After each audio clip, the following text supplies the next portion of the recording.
In the last lecture, we discussed the disjoint-set data structure, a data structure that maintains a collection of disjoint sets, sets with no intersection, and allows us to add new sets to find the set of a given element and to merge the sets of two given elements. We introduced the lecture by mentioning the Kruskal's algorithm, which is an application of this data structure. And we can continue it in this lecture to see a full application, but I want to let it for the graph theory algorithms course that is coming soon. Instead, we will see another interesting application, detecting a winner in hex game. Before, please make sure to watch the disjoint-set data structure lecture is required to understand this one. Hex is a two-players game that is played on a board that consists of hexagonal cells, usually of size 11 by 11. Players play turn by turn. At each turn, a player can fill an empty cell with its color. The goal for a player is to connect its two opposite sides. Here is a simulation to better understand. We have two players, red and blue, and each one of them fills a cell turn by turn. Here, blue has been able to connect the two blue sides. He won the game. We're not here today to discuss how to make the game or how to make an AI that plays the game. We're here for only one thing: learn how to detect a winner. That's it. Let's take a simple grid with 4 adjacency. It means that a cell is adjacent to cells from top, bottom, left and right. At the beginning, we have empty cells only. And when we start filling cells, adjacent cells will start forming kind of islands. An island is a collection of connected adjacent cells. And when we fill a cell, it joins the islands of its adjacent cells. For example, here when we fill this cell, left and right cells are empty, but bottom and top ones are not. We join the new one cell island with the island of its bottom cell. Top cell is also filled. We join the island of our cell with the island of the top cell. We got one big island as a result.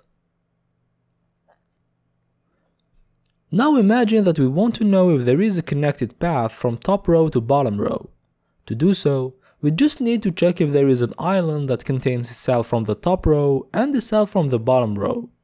In other terms, if there exists two cells A and B, such that A is in the top row, B is in the bottom row, and they belong to the same island, then we have a path from top to bottom.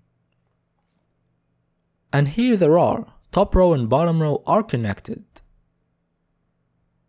And to implement this, we use the disjoint-set data structure we studied in the last lecture. We use it for 4 reasons. First of all, each island can be represented with a set that contains all cells of that island. Second thing, islands are disjoint, because 2 islands that contain the same cell would in reality be a single island. Third thing, sometimes we need to merge islands because they now have adjacent cells. And with the disjoint-set data structure, it can be done with the union operation. And last thing, to know if top row and bottom row are connected, we need to check if 2 cells, one from top and one from bottom, belong to the same island, and this can be done with the find operation. This is why we use a disjoint-set data structure. Here is what happens with this example if we fill the cell for 2. What happens is that when filling a cell, we check adjacent filled cells to perform union operation, to join islands. And to know if filling the actual cell led to having a connected path, we check if there exists 2 cells A and B such that A is in the first row, B is in the last row, and find A is equal to find B. It means that they belong to the same set, the same island. But the last step, checking the existence of such cells A and B, may require traversing all couples AB, which is done in of n squared time. A better idea would be to add 2 virtual nodes, one from the top and one from the bottom. The top one is joined with all cells of the first row, and the bottom is joined with all cells of the last row. And to check if we have a connected path from top to bottom, we just check if top node and bottom node belong to the same island. we check if find of top node is equal to find of bottom node, which is the case in this example. Let's apply this idea to our hex board. First of all, the shape of a hex board is quite different from the one we worked with now, but we can still consider it as an n by n board. So we start by creating an n by n board as we did. Next thing, adjacency. In a hex board, a cell has 6 adjacent cells as you can see. If the cell is at index ij, its adjacent cells are at indices I plus 1j, I plus 1j minus 1, ij plus 1, ij minus 1, I minus 1j, and I minus 1j plus 1. So when we fill a cell, we check the 6 adjacent cells. For each one of them, if it's in the board and has the same color as the cell we filled, we perform the union. Okay, now players are playing and we're performing unions to keep track of islands of each player. We still need to know how to detect a winner. The red player has to connect the top and bottom borders of the board, and the blue player the left and right borders. The red player wins when there exist 2 cells A and B such that A is in the first row, B is in the last row, and find A is equal to find B. And for the blue player, same thing, but A must be in the first column and B in the last column. Once again, instead of checking all couples AB, we put virtual nodes. 2 for the red player, 1 from top, 1 from bottom, and 2 for the blue player, 1 from left, 1 from right. We connect them with their correspondent row or column, and now to check if red won, we check if find of top node is equal to find of bottom node, and to check if blue won, we check if find of left node is equal to find of right node. One last problem is that the borders have common cells, so by performing union with virtual nodes, we'll get one big island that connects all borders, even of different colors. Which is not what we want. We want each border to be connected with its virtual node only.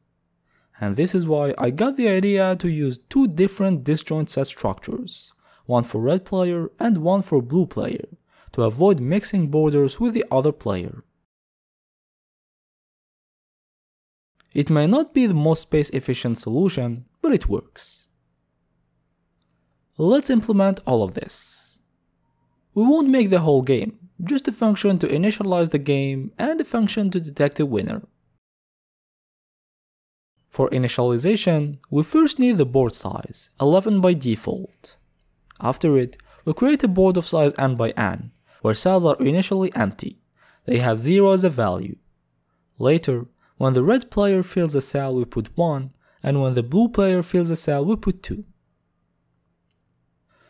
In disjoint set structures, we will work with indices of cells, so we need an array that contains indices ij of all the n squared cells.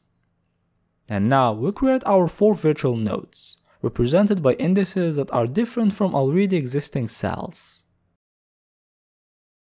Then, we create our 2 disjoint set structures, one for the red player, where we put board cells plus top and bottom virtual nodes, and one for the blue player, where we put board cells plus left and right virtual nodes. Last thing, we connect virtual nodes with cells of their correspondent borders. We traverse indices I from 0 to n exclusive, and we can have the cell number I of each border, 0i for top row, n-1i for bottom row, i0 for left column, and in-1 for right column. We connect 0i with top node in the red disjoint set, we connect n-1i with bottom node in the red disjoint set, we connect i0 with the left node in the blue disjoint set, and we connect in-1 with the right node in the blue disjoint set. We finished with initialization. We can move to detect winner function. It takes as parameters I and j, indices of the cell that got filled, and the player that played, either red or blue. Inside it, we start by making sure that the cell is inside the board and that it's empty, otherwise the move would be illegal. After it, we calculate the code of the player, 1 if red, 2 if blue, and we fill the cell ij with it. Now we need to perform the union with islands of the 6 adjacent cells of the actual cell. This is why we traverse indices of its 6 neighbors. For each neighbor i, j, we first make sure that the cell is inside the board and that it has the same color as the cell we filled. Necessary conditions to perform the union. We won't merge islands of different colors obviously. If conditions are respected, we still need to know in what disjoint-set structure we perform the union. We can know it by checking the player.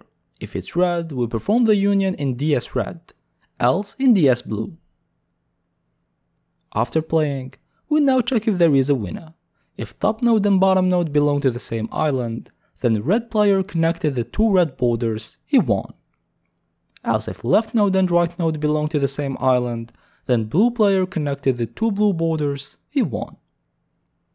And we made our detect winner function. We've been able to apply the disjoint-set data structure in building the hex game.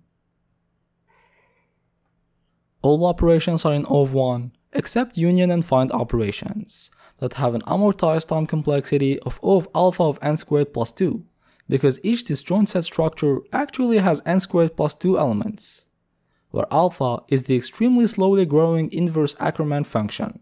So this function is very efficient.